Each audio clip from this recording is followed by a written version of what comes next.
নির্বাচনটা নিরপেক্ষ হওয়া হলো সবচেয়ে ইম্পর্টেন্ট। 100% আশাবাদী, 100% ইনশাআল্লাহ।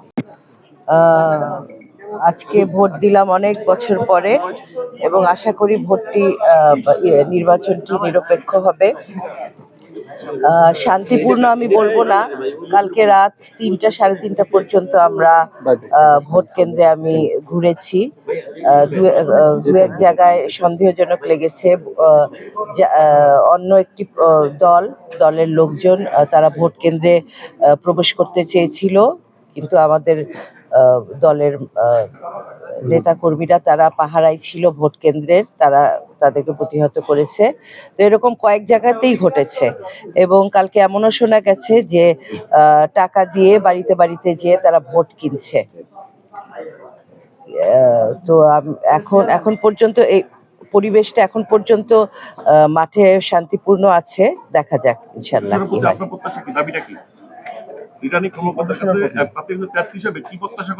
এরকম যদি কোনো অপ্রীতিকর ঘটনা ঘটে সে যেন সেটা দেখে এবং প্রিজাইডিং অফিসার বা ওখানে যদি অনিয়ম থাকে যারা দায়ী তাদেরকে যেন ভোট কেন্দ্রে প্রবেশ করতে না দেয়।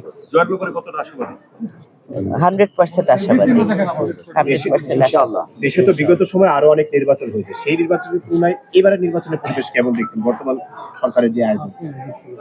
হ্যাঁ, সরকার ভালো আয়োজন করেছে।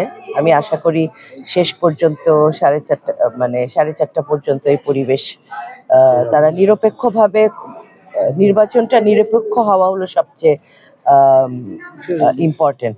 হ্যাঁ, তো আশা করি সেটা থাকবে এবং শান্তিপূর্ণ হবে নির্বাচনটা, এটাই আশা করি।